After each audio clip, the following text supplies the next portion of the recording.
Everyone, आप सभी का क्रिएटिव एंड ग्लोबल स्कूल में स्वागत है। बच्चों, आज हम कक्षा 4 का पार्ट नंबर 11 पहाड़ों की रानी पढ़ेंगे। ठीक है, क्या नाम है हमारे पाठ का बच्चों? तो पहाड़ों की रानी। चलो शुरू करते हैं। तो पाठ शुरू करने से पहले आइए एक बार कठिन शब्दों पे नज़र डाल लेते हैं, जिससे हमें कहानी समझने में आसानी होगी, है ना। फुर्ती मतलब होता है ताजगी या उत्तेजना। नामो निशान मतलब होता है पता या चिन्ह। आम मतलब होता है अंदाजा।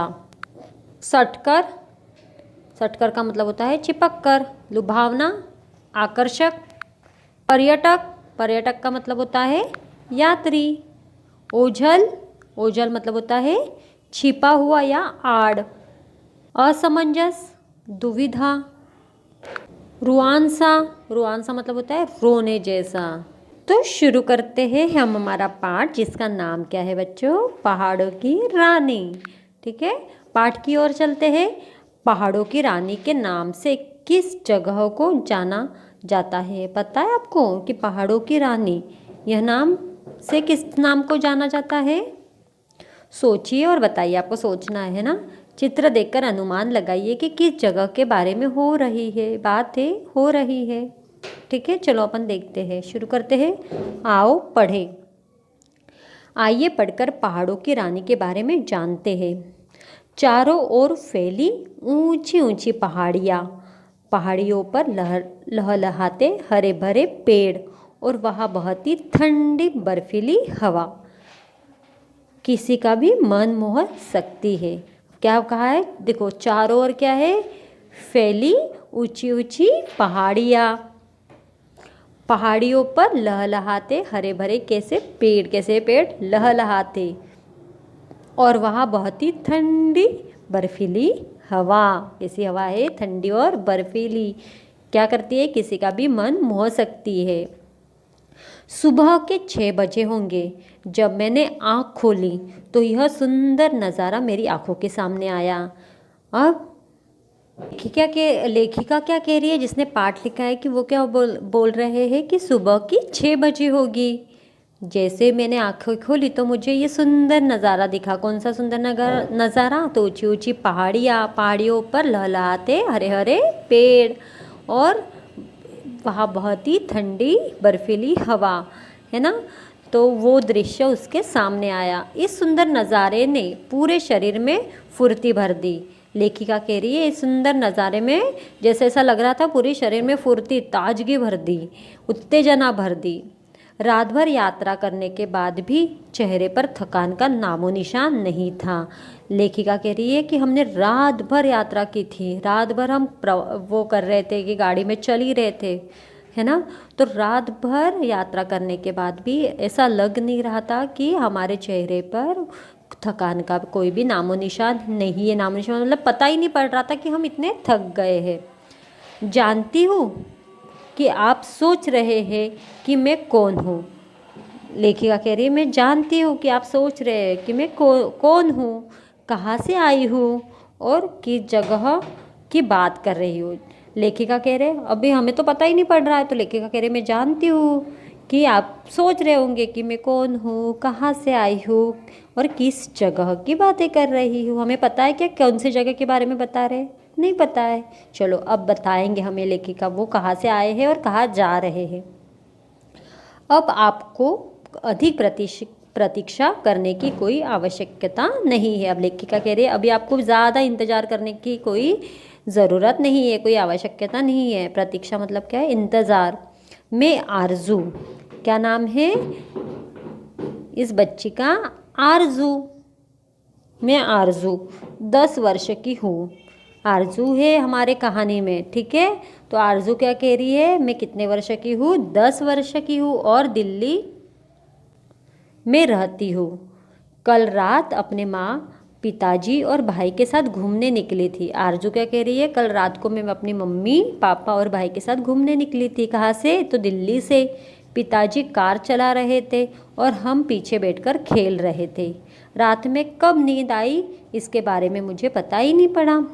आरजू कह रही है कि रात हम सब घूमने निकले थे और हमारे पिताजी कार चला रहे थे और हम पीछे बैठकर खेल रहे थे। पर अब रात को हमें कब नींद आ गई कोई पता ही नहीं पड़ा।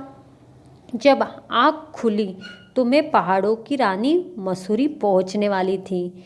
जब सुबह आँख खुली तो कहाँ पहुंचने वाली थी आरजू? तो मसूरी पहुंचने वाली थी।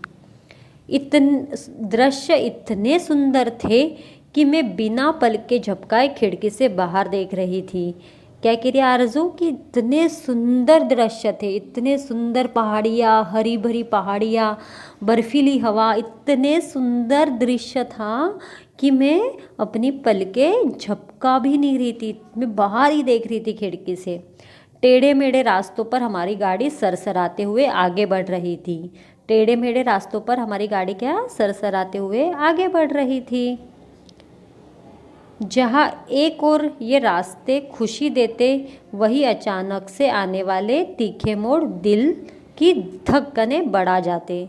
जहाँ एक और रास्ते खुशी देते, है ना, जहाँ एक और खुशी से हम देख रहे हैं तो एक और रास्ते खुशी देते, तो वही अचानक से आने वाले तीखे मोड़। तीखे मोड़ मतलब क्या होता है? एकदम से घाटियों में क्या आता है? मोड़ आते हैं। तो ऐसे मोड़ आते हैं कि दिल की धड़कन बढ़ जाती थी। कुछ ही समय में हम मसूरी स्थित अपने होटल में पहुंच गए। हमारा होटल कैमल ब्लैक रोड नामक सड़क के किनारे स्थित था। आरजू कह रही है कि कुछ ही समय में हम मसूरी में जहाँ उनका होटल था वहाँ पहुँच गए। वो कौन से सड़क पर था इनका होटल?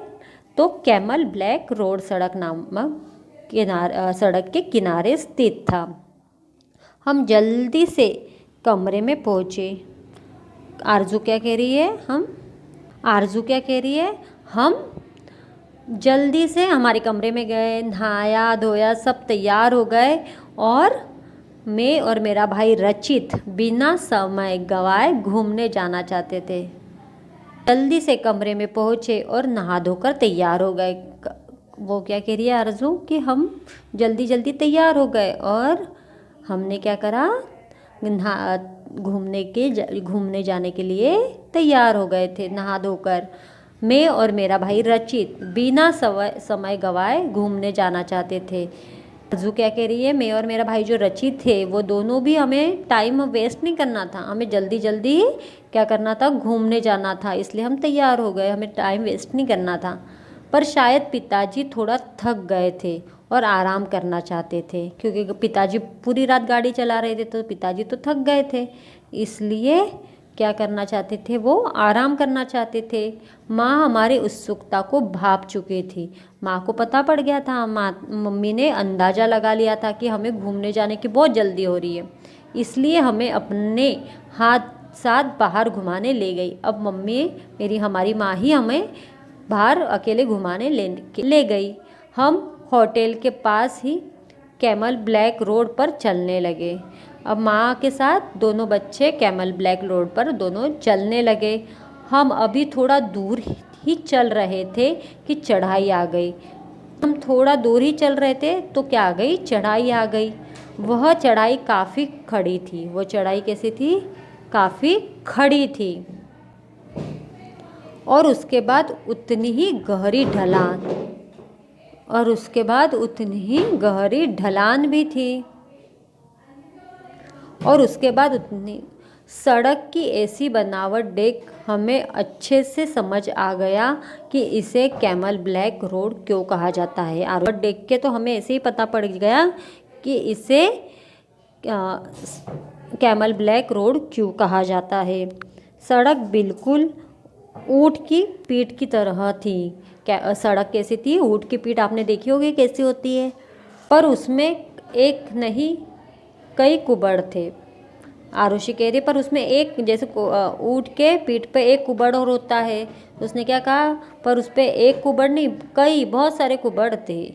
सड़क पर चलने में मज़ा तो आ रहा था, पर थकावट भी बहुत हो रही थी। उसने क्या कहा? चलने में मज़ा तो आ रहा था, पर बहुत थकावट भी हो रही थी। अगला पाठ हम अगले वीडियो में देखेंगे, ठीक है? तब तक आपको पाठ का पठन करना है। धन्यवाद बच्चों।